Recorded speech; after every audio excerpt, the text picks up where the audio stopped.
World University Rankings. Yan ang tatalakayin ngayong umaga ni Professor Antonio Contreras dito sa Punto de Vista.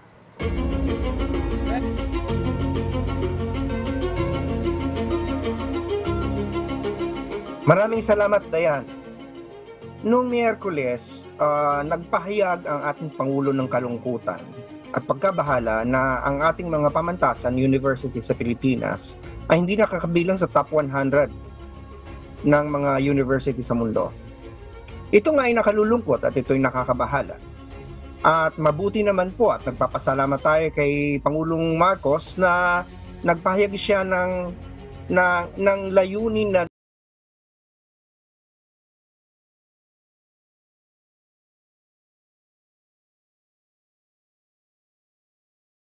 sa Pilipinas. At bilang kasapi ng sektor na ito, sapagkat alam naman siguro nyo ako isang profesor po ako sa UP Los Baños,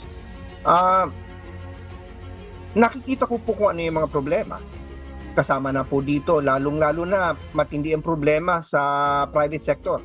Sapagkat hindi lamang po mga state universities and colleges ang pinag-uusapan natin dito, na kung saan ay pondo ay galing sa gobyerno. Meron po tayong mga private universities na galing sa tuition fee ng mga estudyante ang pinapansweldo sa mga faculty. So nagiging problema po natin ang napakababang sweldo at napakataas ng load. Alam niyo po, kasama po sa World University Ranking sa criterion ang research. Importante pong nananaliksik ang mga faculty natin at nagpa-publish. At itong mga pinapublish na ito ay sinasite. Alam mo naman sa akademya, meron kaming kulturang publish or perish. Kailangan kang mag-publish, otherwise hindi ka mapopromote. Iyan ay kung sa isang university ka na mataas ang kalidad.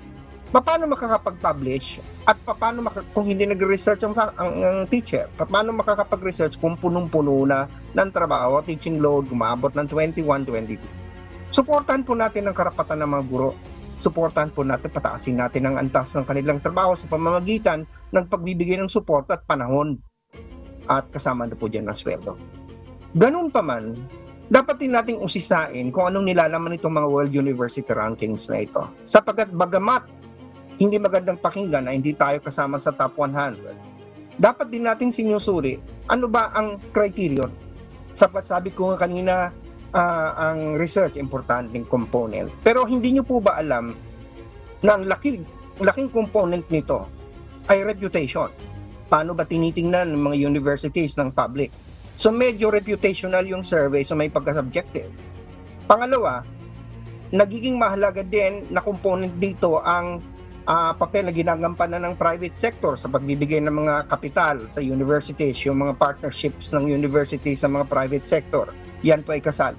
At higit sa lahat, ito konektado to doon sa pagpasok ng maraming mga Chinese students sa atin. Importante din na criterion yung dapat marami kang foreign students, marami kang foreign teachers, yung mga tinatawag natin na internationalization. Hindi ko sinasabing itong nagiging dahilan kung bakit marami mga Chinese students ang pumupunta sa Cagayan. Ang sinasabi ko lang, sa isang university, naghahanap ka ng paraan para mapataas ang antas. Pero balikan natin yung antas ng ranking ninyo. Balikan natin ano ba talaga ang layunin ng university. Hindi bang layunin ng university makapagsilbi sa bayan at makapag-produce ng mga estudyante na magsisilbi sa bayan, na mataas ang kalidad? So, tatanungin natin ating sarili, anong koneksyon ng research sa pagpapataas ng kalidad ng pagtuturo? Meron sapagkat ang faculty kapag maraming research na impart sa estudyante. Pero anong kinalaman ng internationalization? Anong kinalaman ng kapital na pumapasok sa mula sa private sector, sa private funds?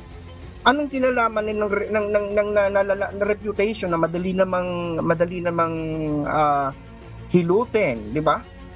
Siyempre, iba yung reputation sa ano talaga yung actual. So, kailangan nating himayin yung criterion. Kasi marami na pong mga universities, ang University of Zurich, nag-decide na mag-withdraw na sapagkat nakikita nilang parang nagiging business na itong ranking system na parang edukasyon ginagawa ng karera. So, ang kalidad ng edukasyon nakikita natin sa produkto, sa mga estudyante. Dapat tama po ang Pangulo, dapat may critical thinking at ito'y dapat sa klase ng pagtuturo.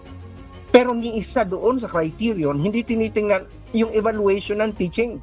Ni hindi nga kasama sa criterion yung ilan ng mga graduates na ano yung grades nila sa mga board exams, hindi kasama sa criterion yan. Itong dalawang pinakamataas na niya laging tinitingnan, yung QS, World University Rankings, at saka yung Times Higher Education Rankings.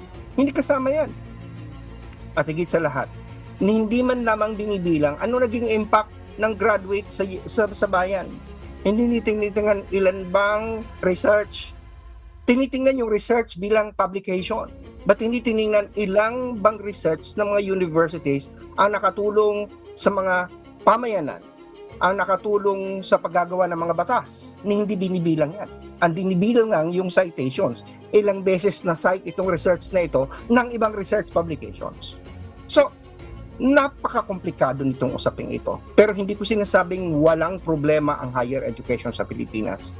Pero at the same time, maging critical din tayo sa pagtingin. Diyan sa mga rankings na yan, ginagawang karera na parang ang tingin sa mga universities para ng kabayo. Kaya nangyari ngayon, nag-uunahan na lang. Nagpapadamihan na lang ng puntos.